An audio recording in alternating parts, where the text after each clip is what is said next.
Come to me, all you who labor and are heavy laden, and I will give you rest. Take my yoke upon you, and learn from me, for I am gentle and lowly in heart, and you will find rest for your souls. For my yoke is easy, and my burden is light. Listen to me, O house of Jacob, all the remnant of the house of Israel, who have been born by me from before your birth, carried from the womb, even to your old age I am he, and to gray hairs I will carry you. I have made, and I will bear. I will carry, and will save.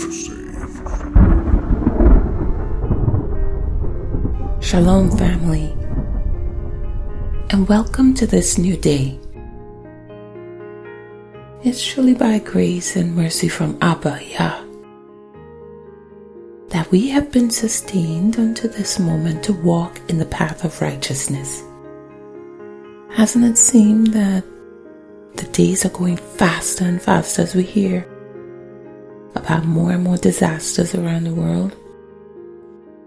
The past few lessons have been straight talks to prepare us for the beginning of this end time. With so many ways to be distracted out here, we can easily slip out of the path of righteousness. Entering through the narrow gate, because the gate is wide, and the way is broad that leads to destruction. And there are many who've entered through it, because the gate is narrow and the way is hard-pressed, which leads to life.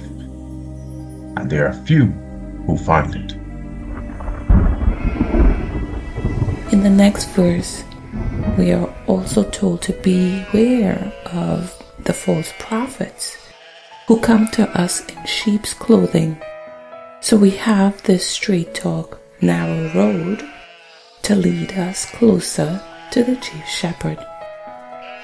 The last lesson, eating flowers, demonstrates to us that we should spend one-on-one with the Most High Yah. Even though we are obligated to do many things in life, once Yah calls us, we must drop those things to be one-on-one with Him. In 2 Esdras 8, the Most High reminds us, I have made this world for many, but the world to come for few. There are many created, but few shall be saved. This should open our eyes, Israel, and cause us to know that this is not the time to play around and lose focus. In Luke chapter 13, verses 22 to 24, the Messiah was asked a question. And he was going through the cities and villages, teaching and journeying towards Jerusalem. And someone said to him, Master, are there few who are being saved? And he said to them, I have made this world for many, but the world to come for few. There are many created, but few shall be saved. We see that many will be destroyed because the path is narrow and they have lost sight of the Chief Shepherd and turned to strange shepherds. Proverbs chapter 4 and verse 27 tells us not to turn to the right nor the left, but to turn our foot away from evil. But there are times obstacles may be in the path of the narrow road. Obstacles on the narrow road. We must recognize the various obstacles we face as we walk on the narrow road. These obstacles come in the form of temptations, doubts, and challenges that may distract us from our journey with the Chief Shepherd. Trusting in Yah's word can help us navigate these hurdles. As we encounter hardships, we should remember that they are a part of our growing process. Instead of letting these roadblocks deter us, we can strengthen our faith and reliance on ABBA YAH. We encourage ourselves to acknowledge these obstacles and lay them at the Chief Shepherd's feet, allowing him to help us overcome each trial we face on the narrow road. Let's look at some precepts. James 1:12.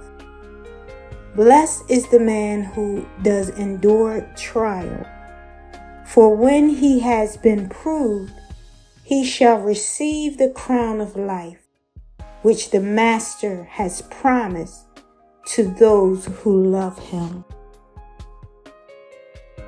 1 Peter 5:8. Be sober, watch, because your adversary, the devil, walks about like a roaring lion, seeking someone to devour. Hebrews 12:1. We too, then having so great a cloud of witnesses all around us, let us lay aside every weight and the sin which so easily entangles us, and let us run with endurance the race set before us. There's also joy for choosing the narrow road. The joy of choosing the narrow road.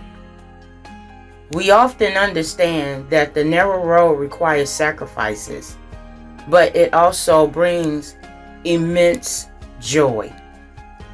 Choosing to walk in alignment with Yah's will leads us to the blessings that define a fulfilling life.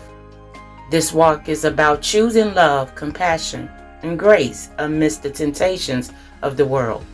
As we align our steps with the Chief Shepherd's purpose, we find joy and growth in our daily walk in Yah and in the relationships we build with others. The joy of the narrow road is found in sharing Abba's love and hope with those around us, making a positive impact on their lives while strengthening our own faith. We celebrate the moments of joy we find on this road together, encouraging each other as we go. Let's look at some more precepts. Psalms 119:35. Make me walk in the path of your commands, for I have delighted in it. Nehemiah 8:10. Then he said to them, Go, eat the fat, drink the sweet, and send portions to those for whom none is prepared. For this day is set apart to Abba. Do not be sad, for the joy of Yah is your strength. Romans 15:13. And Abba of expectation fill you with all joy and peace in believing, that you overflow with expectation by the power of the set-apart Spirit. We must support one another. Support from community on the narrow road. The narrow road can feel isolating, but we are reminded that we are never alone. Our family in Yah plays a significant role in our journey, providing us with encouragement and fellowship. As we share our experiences and struggles with others, we are formed strong bonds that uplift us and draw us closer to the Most High Yah. It is essential for us to remember the importance of surrounding ourselves with like-minded individuals who can support us in this walk. Operating as a united front, we are not only help each other, but also become a beacon of hope for others searching for direction in their lives. Together, we can gather strength from one another as Yah gives it to us. In encouraging one another, we also have some precepts. Hebrews 10:24 and 25. And let us be concerned for one another in order to stir up love in good works, not forsaking the assembling of ourselves together, as is the habit of some, but encouraging, and so much more as you see the day coming near. Thessalonians 5:11. Therefore encourage one another and build up one another, as indeed you do. Galatians 6:2. Bear one another's burdens, and so complete the Torah of Messiah. There may be obstacles that the enemy put before us, but there is joy for choosing the righteous path. So let's support one another as we walk in Yah. There is faith and trust on this narrow road. Faith and trust on the narrow road. As we journey down the narrow road, holding on to our faith and trust in Yah is essential. Our faith serves as a guiding light through uncertainties and challenges. We must remind ourselves that trusting in Abba means relying on His promises and timing. As we experience doubt, we can breathe life into our own faith by recalling past experiences where Yah shows His faithfulness, that He never left us nor forsook us. Whether we feel unsure about what lies ahead or anxious about the challenges we must face, we take comfort knowing we can lean on the Most High. Together, we can strengthen our faith while walking this narrow path with the Chief Shepherd by our side. Let's bring in some precepts. Proverbs 3:5 and 6. Trust in Yah with all your heart, and lean not on your own understanding. Know Him in all your ways, and He makes all your paths straight. Isaiah 26:3. The one steadfast of mind you guard in perfect peace, for he trusts in you. There are rewards for walking this narrow road. Rewards of walking the narrow road. The narrow road might be fraught with challenges, yet the rewards awaiting us are beyond our imagination. As we pursue righteousness and remain committed to the following Chief Shepherd, we can look forward to spiritual growth, deeper relationships, and eternal life. ABBA YAH assures us that our struggles on the narrow road are never in vain. Remain hopeful, knowing that our faithfulness leads us closer to Yah's heart and the fulfillment of His promises. Let us hold on to these rewards as we continue our walk. Let's follow up with 2 more precepts. Revelations 2:10. Do not be afraid of what you are about to suffer. See, the devil is about to throw some of you in prison in order to try you, and you shall have pressure 10 days. Be trustworthy until death, and I shall give you the crown of life. 2 Timothy 4:8. For the rest, there is laid up for me the crown of righteousness, which the Master, the righteous judge, shall give to me on that day, and not to me only, but also to all those loving His appearing. And lastly, there should be steadfastness on the road. Steadfast on the narrow road. Lastly, we remind ourselves of the significance of steadfastness as we navigate through the narrow path. Remaining steadfast signifies our unwavering commitment to Yah's calling and character, keeping our eyes fixed on Him amidst the noise of the world. This steadiness reflects our belief in Abba's promises and ultimate plans for our lives. We can motivate each other to become steadfast in our faith, staying focused and resolute, eager to exemplify Yah's truth in our actions. Together, let us commit to upholding each other as we journey onward, demonstrating steadfastness in our prayers and daily walk. We have precepts on steadfastness as well. 1 Corinthians 15:58. Therefore, my beloved brothers, be steadfast, immovable, always excelling in the work of Abba, knowing that your labor is not in vain in the Chief Shepherd. Philippians 1:6. Being persuaded of this, that he who has begun a good work in you shall perfect it until the day of Yahushua Messiah. Most of us have heard of the story of Hananiah, Mishael, and Azariah being thrown into the fiery furnace because they chose to follow Yah and not the command of the king Nebuchadnezzar.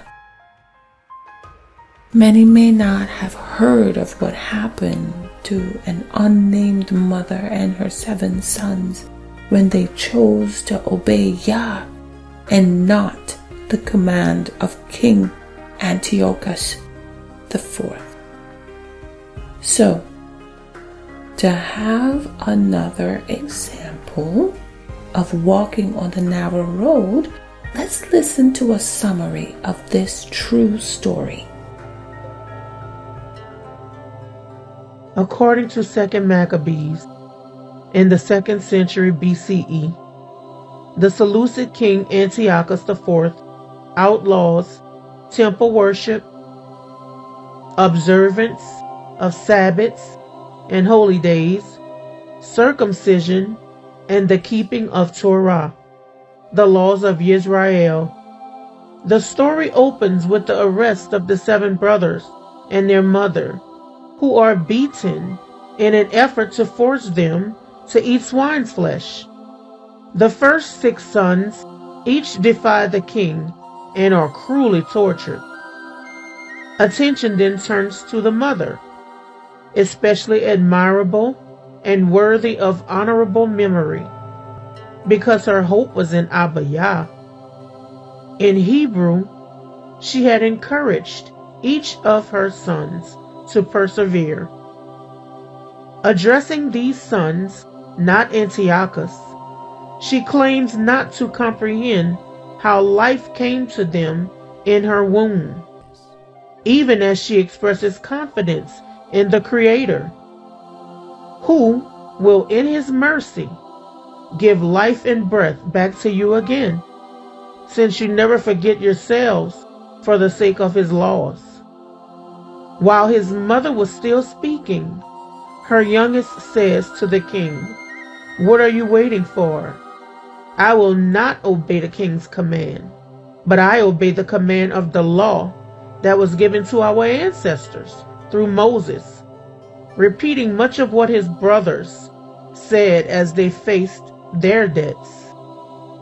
The 7th brother claims that the king will not go unpunished, that suffering is discipline for human sinfulness, and that reconciliation with Yah is at hand. Antiochus falls into a rage and treats the youngest brother worse than the others, so he died in his integrity, putting his whole trust in Yah, not turning to the right nor left from the narrow road. The mother also died after her sons. 7 brothers and a single mother have shown conclusively that Yah disciplines the faithful, but never withdraws His mercy. I strongly suggest that we go back and read 2 Maccabees 7th chapter again, with Yah as our guide to see a perfect example of staying on the narrow road. Now, as we go deeper into this narrow road, let's look at 2nd Esdras again. In the last Straight Talk, Eating Flowers, we focused on how Yah spoke to Ezra and told him how to fast for 7 days, and then not to fast for 7 days, but to eat flowers. Yah wanted to be alone with him one-on-one, just as he does with many of us today. So after hearing and obeying, the prophet sat in the field, Ardath, and ate nothing but flowers for 7 days to get his questions answered. Before this took place, a messenger of Yah was sent to Ezra to tell him about a narrow road. Let's look into chapter 7 to see what was said. And when Ezra had made an end of speaking to Yah, there was sent unto him a messenger, which had been sent unto him the nights before. And the messenger said unto him, Rise up, Ezra, and hear the words that I come to tell you. The sea is put in a wide place, so that it might be deep and great. But if it were that the entrance was narrow and like a river, who then could go into the sea to look upon it and to navigate it? If he did not go through the narrow, how could he come into the wide? The messenger then gave another example. A city is built and put on a broad field, and it is filled with all good. Its entrance is narrow, and it is put in a dangerous place to fall. So there is a fire on the right hand, and a deep moat on the left. There is only one path between them both, even between the fire and the water, so narrow that only one man could go through it at once. If this city now were given to a man as an inheritance, if he should never pass the danger place before it, how shall he receive his inheritance? The messenger was explaining to Ezra that this is Yasharal's portion. For Yasharal's sake, Yah made the world, and when Adam transgressed the laws, then what is now done was established. Then the entrances of this world were made narrow, full of sorrow and hardship.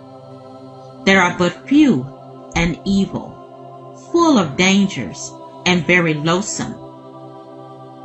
For the entrances of the greater world were wide and sure, and brought forth incorruptible fruit. If then those who live do not strive to go through these distresses and fertilities, they shall never receive that which is laid up for them. Then the messenger said to Ezra, Now therefore, why do you worry yourself, seeing you are but a corruptible man? And why are you disturbed, for you are only mortal?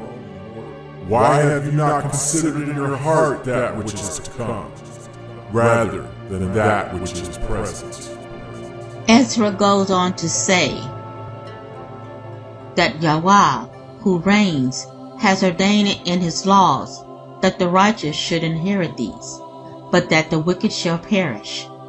Nevertheless, the righteous shall suffer distresses, but have expectancy for the expanse. Yet those who have done wickedly have suffered the distresses, but not see the expanse. And the messenger goes on to say to Ezra, There is no judge above ABBA YAH, and none that has understanding above the Most High. For there are many who perish in this life, because they despise the law of ABBA YAH, that is put before them. Let's imagine a road so narrow that only one person can walk through it at once. There is a fire on one side and deep water on the other. If we fall off this narrow road, we have danger on either side of us. For the world, this fire and water are consuming dangers. For the chosen sheep of Yah, if we fall off this narrow road, the fire and water, with the guidance of the Chief Shepherd, can be used to burn off the dross and wash off the things that separate us from the Most High ABBA YAH. Psalm 66 verses 10 through 12. For you, O ABBA YAH, have proved us. You have refined us as silver is refined. You brought us into the net. You laid affliction on our loins. You have let men ride at our head. We went through fire and through water, but you brought us out to plenty. Now for all those who made it here today and walked with us, please keep in mind that this is only a straight talk. The real lesson comes by reading the chapters and verses while sitting one-on-one with the Most High ABBA YAH, the Chief Shepherd. Walking the narrow path requires commitment, trust, and understanding that while challenges may arise, rewards are waiting for those who persevere. We hold on to faith, knowing we are surrounded by fellow believers who support and uplift us, and that the Chief Shepherd is always with his sheep. Through our trials and joys, we remember that Yah is with us every step of the way as our leader and guide. As we encourage one another to stay steadfast and faithful, we can experience the fullness of His joy and blessings. Let us continue embracing this narrow path, knowing it leads to a more profound relationship with the fulfillment of Yah's promises in our lives. There will be helpful links below in the description box. Feel free to leave helpful comments. Remember to like, subscribe, and share this video. Once this world comes for us in a mightier way than it already is, it may begin to seem like Abba is not hearing the cries of Israel. Just remember that Yah says,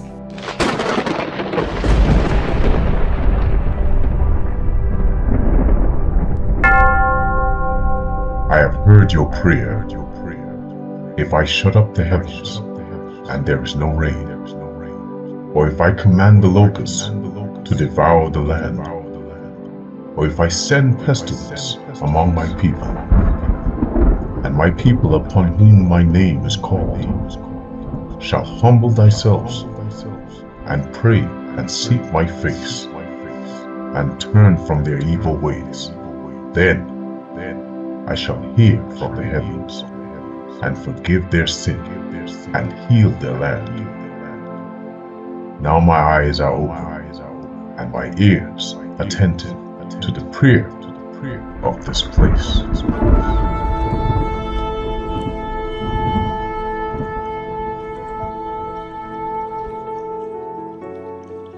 Shalom, and stay strong. Stay strong.